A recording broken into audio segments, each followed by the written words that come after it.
은혜 받으실 하나님 말씀은 창세기 2장 18절에서 25절까지입니다. 사랑과 순종과의 관계 7번째 시간입니다. 마지막 시간입니다. 아담과 여자가 죄를 짓지 않은 상태로서 에덴 동산은요 완벽하게 영적 생활을 할 수 있는 그런 장소입니다. 만약에 이제 아담이 죄를 범죄하고 여자가 하와가 되기 전에 여자가 거기서 죄를 짓지 않고 완벽하게 영적 생활만 해서 뱀의 유혹이 없었다라면 전제로 한번 생각을 해봅니다. 그럼 예수님이 오실 길이 없죠. 물론 하나님께서 예수가 육신으로 오게 되는 것은 영원전의 계획이니까 그런 일들을 계획하셨겠지만 하나님의 아들은 인자로 오셔야 하기 때문에 여자의 태가 필요해요.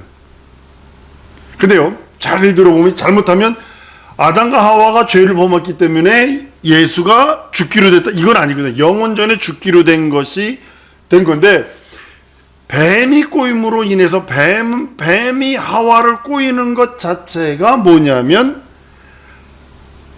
하나님의 에덴 동산을 파괴하는 장면이라고요. 근데 그 파괴하는 그 장면 속에서 하나님은 영원전에 계획이 있었다라는 거죠.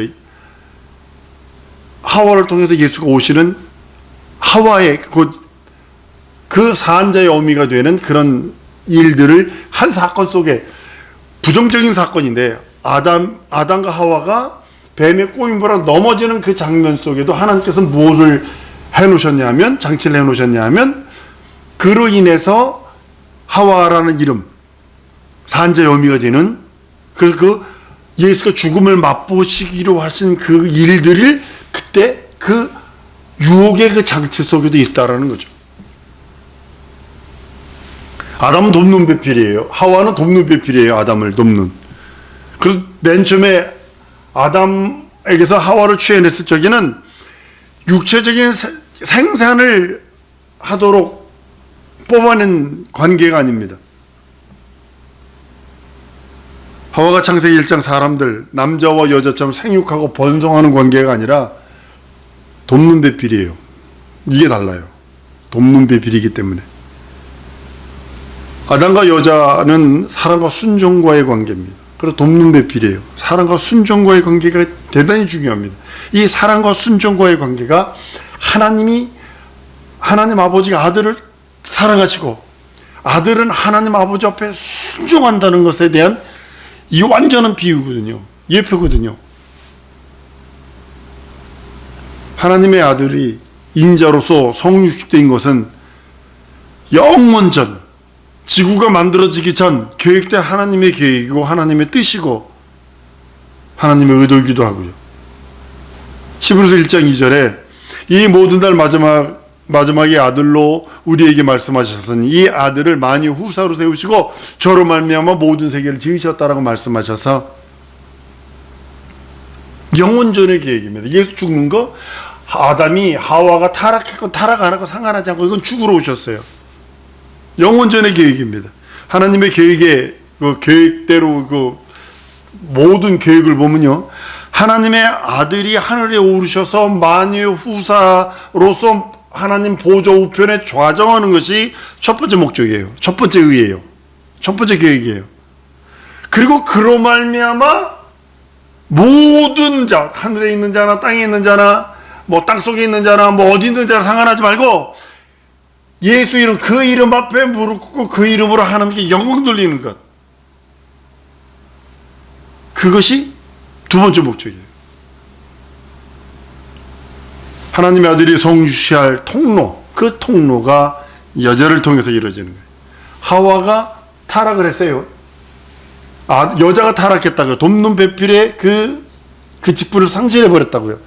그래도 하나님의 계획은 진행되는 거예요. 하나님의 계획이 어그러지고 깨지고 부서진 것이 아니라 하와가 그 일을 자기 의지로 그 일을 했을지라도 뱀의 유혹으로 그 일을 했을지라도 하나님은 성육신할 통로를 하와에게 여인의 후손이 되는 예수 그리스도가 오실 그 길을 준비하신다는 거죠. 같은 사건인데 한 눈으로 보면 부정적이지만 하나님의 계획 속으로 보면 그것이 완성되는 그런 모습을 또 봅니다. 같은 시점으로 보면 에덴 동산에서는 아담과 여자가 하나님의 말씀을 의지하며 영적 생활을 성공하는 시점입니다. 마귀가 여자를 접근하여 여자를 유혹하고 여자를 유혹하여 여자의 근원되는 아담을 타락시키고 그것을 위한 거죠. 이때에 마귀는 하나님의 뜻에 순종해서 아담을 범죄하게 한 것 절대로 아닙니다. 절대로 아닙니다. 마귀는 저주받을 자예요. 마귀가 하는 것 모든 것은요 저주입니다. 하와를 꼬시는 것, 하와를 넘어뜨리는 것도 마귀 편에서 성공한 거예요. 근데 하나님 편에서는 저주예요, 마귀에게. 근데 하와는 그것으로 통해서 마귀의 유혹을 받아서 아담과 이브가 영이 죽어버렸어요. 근데 하와가 무슨 일이 생기냐면 여인의 후손인 그리스도가 오실 그 길이 만들어지는 거예요. 같은 사건인데 마귀의 눈에서 보면 마귀 입장에서 보면 하나님과의 관계를 끊어버림으로 인해서 자기는 성공했다 하지만 하나님 입장에서 보면 마귀는 이것으로 인해 영원한 저주와 형벌이 시작되는 거고, 하나님과의 영원한 관계가 이로써 예수는 죽음을 맛보시려고 오시는 영원전의 계획이 시작되는 거예요. 이것이 성경의 논리입니다. 예수 피가 우리에는 생명이고 거룩이고 능력이고 이적이고 표적인데 마귀에는 이거는 저주라니까요. 동일한 것입니다. 여자를 유혹해서 타락시킵니다. 마귀는 자기 생각에 의해서 자기 뜻에 따라 아담을 범죄케 한 겁니다. 다른 말로는 시기와 질투 때문이에요. 시기와 질투가 이만큼 무서운 겁니다. 다른 게 무서운 게 시기와 질투가 무서워. 자기는 하나님과 교통이 끊어졌는데 아담과 하와는 하나님과 교통을 하거든. 그걸 끊어버리기 원하는 거예요. 그것이 저주라는 거예요. 마귀는 그것이 저주예요. 마귀는 하나님의 말씀에 순종하지 않는 자예요. 절대로 순종하지 않는 자입니다. 자기 뜻대로 행동하는 자입니다. 이게 마귀라는 거예요. 우리도 동일하게 마귀의 성품, 죄를 지었던 죄의 본성의 성품이 있기 때문에 뭘 갖고 있냐면 하나님 말씀에 순종하지 아니하라고 하는 마귀의 성품이 내 안에 있고, 자기 뜻대로 하나님의 뜻을 저버리고 자기 뜻대로 살려는 그런 행동을 하며 그런 성품을 갖고 있다는 사실을 알아야 하기에 우리는 그 말씀 따라, 말씀에 한번 따르면 말씀에 순종하자, 하나님의 뜻대로 살자, 이것이 내가 살 수 있는 방법이에요. 마귀는요 하나님의 뜻대로 살지 않고 하나님 말씀 순종하지 않냐고 하나님 안에 들어있지도 않아요. 자기 뜻대로 하려고 그러고 자기 행동대로만 하려고 그래요. 지금 이거 세상 사람들이 하는 일 그대로입니다. 우리는 이걸 가지고 봐야 되는 거예요. 영혼 열어주세요, 눈 감고 뭐 누구의 죄를 보고 뭐 환상을 보고, 그것이 아니라 지금 저 사람이 하나님 말씀에 순종하느냐 순종하지 않느냐, 하나님 말씀 저버리고 자기 뜻대로 자기 행동으로 사느냐에 따라 저 사람이 지금 마귀에게 속한 자인지 하나님께 속한 자인지를 알 수 있다는 거죠. 하나님은 전지전능하세요. 하나님의 뜻 범주 안에서 벗어날 자가 없어요. 산하날 가려라 바위와 날 숨겨라 할 수 없다니까요. 마귀가 자기 생각으로 자기 뜻으로 뭐든지 할지라도 하나님이, 아니 마귀는 이거 끊어놓으면 다 끝난다고 생각해서 하와를 유혹하고 아담을 그로 말미암아 타락시켜서 자기가 모든 걸 할 수 있다라고 생각했지만 하나님 눈에서는 아니라는 거죠. 비로소 하와라는 그 이름을 통하여 여인의 후손인 그리스도가 잉태하여 죽음을 맛보시려고 영원전에 계획된 그 죽음을 맛보실 수 있는 그 것들이 생긴다는 거죠. 마귀는 하와를 유혹하여 아담으로 하여금 범죄케 해서 하나님과의 교통을 끊어놓음으로써 하나님으로부터 공급되어 살아야 되는 그 살리는 생명, 아담으로 하여금 더 이상 그 공급을, 하나님의 생명을 공급받지 못하도록 했어요. 이와 같이 마귀는 생명선을 끊어놓음으로써 아담의 생명선을 끊어놨어요. 아담은 영적 사망에 빠지게 되고, 그러나 그것이 오히려 하나님의 아들이 성육신하여 인자로 오실 길을 열어주는 통로의 역할을 하는 그 결과를 초래했다는 사실을 아셔야 합니다. 그래서 하나님은 결단코 손해보지 않습니다. 자기 뜻, 자기 목적을 위해서 결단코 손해 안 봅니다. 내가 그의 손에 붙들림 받아서 그의 일을 하느냐 안 하느냐 이것만 달려있는 거지, 나를 쓰시겠다라면 내드려야 되는 거지 토를 달면 안 됩니다. 범죄한 아담의 여자는 이제는 돕는 비필이 아니에요. 사랑과 순종과의 관계가 아니에요. 더 이상 그것을 맺을 수 없어요. 하와가 돼서 모든 산자의 어미가 되어버립니다. 여인의 후손인 그리스도를 잉태하는 자가 되는 것입니다. 물론 그 후에 마리아를 통해서 예수가 오시지만 모든 산자의 어미가 하와가 되어버리는 겁니다. 그리고 그에게 잉태하는 고통을 더합니다. 타락한 다음에 잉태하는 고통을 더한 겁니다. 아담의 돕는 배필인 여자가 이 모든 산자의 어미인 하와가 됨으로써 비로소 인자이신 예수 그리스도가 오실 길이 열리는 거예요. 이 비밀, 창조의 비밀 속에 들어있는 거예요. 예수 그리스도 오시기까지, 잉태하기까지 사람들은요, 마귀에게 졌기 때문에 진자는 이긴 자의 종이기 때문에 어마어마한 고통을 받습니다. 마귀가 끄는 대로 갈 수밖에 없어요. 그런 고난을 통해서 하와는 여인의 후손인 예수를 잉태하고 해산하는 수고를 하게 됩니다. 이게 말이야죠. 예수의 수고로 말미암아 우리는 하나님의 은혜를 받을 수 있고, 우리의 믿음으로 말미암아 속죄와 구원이 우리에게 주어짐을 우리는 알고 믿어야 합니다. 이 모든 것이 하나님의 계획 속에서, 영원전 계획 속에서 이루어진 일들이에요. 영원전 계획 속에서 확정된 일들이에요. 창세기 1장 1절은 그것을 진행시켜 나가는 것 뿐이에요. 개야 짖어라, 마귀가 어쩌고 저쩌고, 사람이 어쩌고 저쩌고, 천사가 어쩌고 저쩌고 상관없어요. 그 하나님의 계획 따라 그냥 가는 거예요.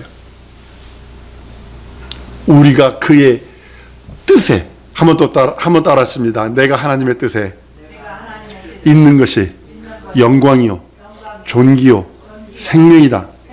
이것이 참 믿음이에요. 써도 되고 안 써도 됩니다.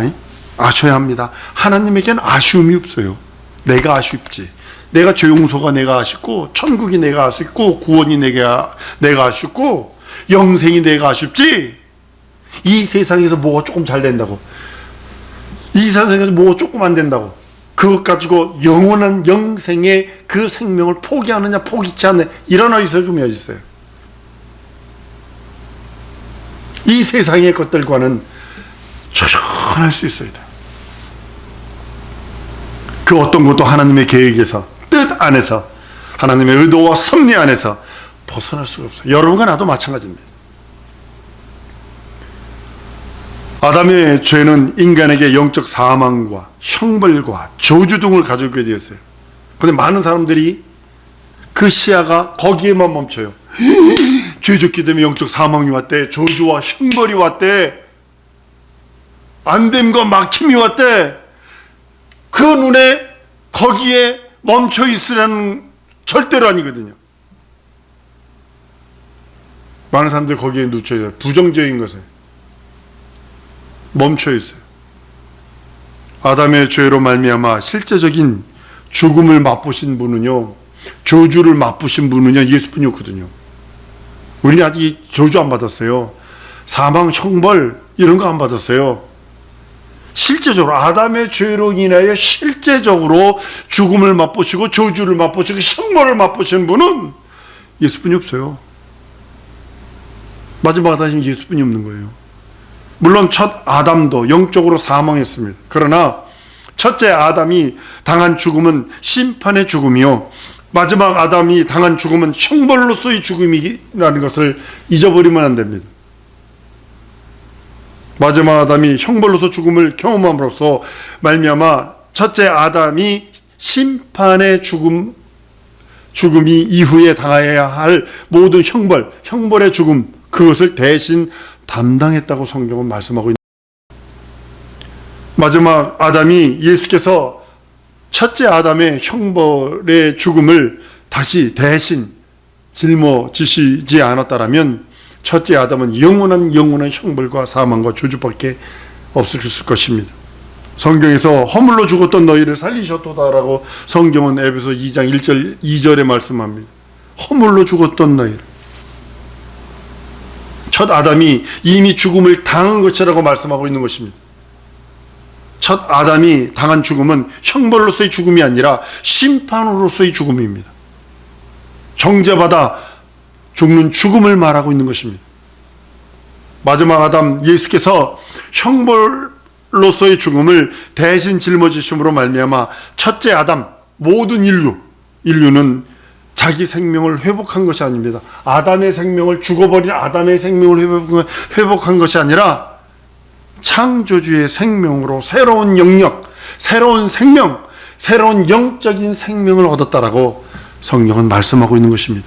갈라디아 2장 20절의 말씀이 그겁니다. 내가 그리스도와 함께 십자가에 못 박혔느니 그런즉 너희는 이제는 내가 산 것이 아니요 오직 내 안에 그리스도께서 사신 것이라. 이제 내가 육체 가운데 사는 것은 나를 사랑하사 나를 위하여 자기 몸을 버리신 하나님의 아들을 믿는 믿음 안에 사는 것이다 라고 명확하게 말씀하고 있다는 사실이죠. 내 안에 산 것이 누군가? 예수 그리스도가 사셨다. 한번 따라합니다. 내 안에 예수 그리스도가 사셨다. 이것이 진정 내 안에 있는 하나님의 영원한 영생의 생명, 내 안에 있는 영원한 하나님의 의의 생명이라고 성경은 말씀하고 있는 것입니다. 첫째 아담의 생명으로 사는 것 아닙니다. 우리는 절대로 첫째 아담의 생명으로 사는 것이 아니라 마지막 아담이 살리는 생명, 영원한 조물주의 생명으로 살게 되었다라고 성경은 말씀하는 것입니다. 이것이 믿음이고, 그러기 위해서 예수께서 오셨고, 마지막 아담이 형벌의 죽음을 당함으로써 첫째 아담의 죽음을 대신 짊어지셨고, 첫째 아담이 영원히 죽음 가운데서 건지셔서 하나님의 생명, 그 생명으로 인도하셨다라고 성경은 말씀하고 있는 것입니다. 우리는 예수의 생명으로 살아가는 새로운 피조물입니다. 이전 것은 지나갔다. 이제 새로운 피조물이에요. 그 결과로서 우리는 하나님을 아버지로 부리는 하나님의 자녀로 새롭게 태어났다라고 성경은 말씀하고, 다른 말로는 거듭났다라고 말씀하는 이유가 거기 있는 것입니다. 우리는 이제 하나님의 자녀가 되었으며 더 나아가 그리스도와 함께한 후사라고 성경은 말씀을 합니다. 우리 모두는요, 다른 것에 관심을 가지면 안 됩니다. 거듭난 자, 하나님의 자녀가 되는 이 사건은 한 사건, 하와가 선악과를 먹음으로 인해서 그 사건에 마귀는 성공했죠. 마귀가 성공했고 예수를 옆구리에 창 찔러가지고 예수 죽이는 것가 성공한 것처럼 보이지만 가장 실패거든요. 가장 실패거든요. 한 사건을 통해서 우리는 영원전에 하나님의 계획을 봐야 되고, 한 사건을 통해서, 성경의 한 사건을 통해서 하나님의 뜻은 지금도 계속 흐르고 있다는 거죠. 사람들은 변합니다. 문화도 변합니다. 관습도 변합니다. 습관도 변합니다. 먹거리도 다 변합니다. 우리가 고등학교, 중고등학교 다닐 적에 세계 종말은 석탄이 떨어지거나 이런 것들이 떨어지면 종말이라고 그랬어요. 그 석탄 요즘엔 안 쓰죠. 있어도 안 쓰죠. 다른 찍어내는 연탄 찍어내거나 뭐 그런 사람도 있습니다. 지금 안 써. 거의 그거는 그걸 쓰면요, 폴루션 이것이 많기 때문에, 매연이 많기 때문에, 안 좋기 때문에 오존층 파괴한다고 그거 쓰면 안 된다고 돼 있어요. 지금 그거 디젤 나오는 그 기름도요, 그거 쓰면 안 된다고 그러는 거예요. 아주 공해가 많대요. 그거 하려면, 그거 정화하고 뭐하고 하려면 다른 거가 자꾸 나오는 거예요. 근데 지금 그거 어디 그러나요? 우리들은 그리스도에게 속한 자예요. 자녀가 됐어요. 하나님의 후사예요. 그렇기 때문에 우리는 멀리 바라봐야 되는 거, 진짜 멀리 바라봐야 되는 거. 근시안적으로 짧은 눈으로 그 앞만 바라보는 것이 아니라 멀리 바라봐야 돼. 영생을 바라볼 수 있는 능력이 있어야 돼. 하나님의 자녀되는 권세, 예수께서 주신 권세입니다. 예수 그리스도 함께하는 하나님의 후사도 예수께서 주신 것입니다. 로마서 8장 17절에 자녀면 또한 하나님의 또한 후사요 곧 하나님의 후사요 그리스도와 함께한 후사니 우리가 그와 함께 영광을 받기 위하여 고난도 함께 받아야 될 것이니라 라고 말씀하셔서 우린 그리스도 안에 새로운 피조물, 고린도후서 5장 17절에 그런 적 누구든지 그리스도 안에 있으면 새로운 피조물이라 이전 것은 지나갔으니 보라 새 것이 되었다라고 말할 수 있는 그 이유는 예전에 마귀가 했던 그 모든 것들 하나님은 알고 계신다는 거죠. 간섭지 않으세요. 그것이 의지입니다. 의지입니다. 여러분들 내게 하나님의 의지를 주시곤 절대로 손대지 않습니다. 네가 영생의 길 택할래? 영벌 지옥의 길 택할래? 라고 하면서 끝없이 나에게 믿음을 요구하시는 거예요. 한번 더 하십니다. 하나님은 내게 믿음을 요구하신다. 다른 거 요구하지 않습니다. 하나님의 생명을 가진 너니 그러면 하나님 앞에 절대적으로 순종해요. 마귀는 절대적으로 순종치 않는다. 그리고 지 생각으로 지 멋대로 행동한다. 우리의 모습을 봐야 합니다. 우리가 진정으로 지 멋대로 생각하고 하나님의 말씀에 순종치 않고 지 멋대로 생각하고 지 멋대로 행동한다면 마귀와 다를 게 뭐가 있어요? 우리는 아담의 생명, 죽은 생명이 다시 살아나는 것이 아니라 조물주의 생명, 영원 전부터 영원까지 스스로 계신 그 창조주의 그 생명, 그 피가 내 영혼 속에 영원토록 생명이 되어 주 앞에 이를 때까지 능력과 이적과 표적이 있기를 원하시는 겁니다. 히브리서 1장 2절의 말씀처럼 하나님의 후사인 그리스도의 반열, 그의 동참한 자, 연합한 자가 되었다라고 성경은 말씀을 합니다. 이 모든 날 마지막에 아들로 우리에게 말씀하셨으니 이 아들을 만이 후사로 세우시고 저로 말미암아 모든 세계를 지으셨다라고 말씀하셔서 우리가 할 수 있는 것은 그리스도의 후사의 반열, 자녀와 함께 된 그 반열, 그래서 그렇게 살아드려야 돼요. 나는 우리가 그렇게 살아드리길 원해요.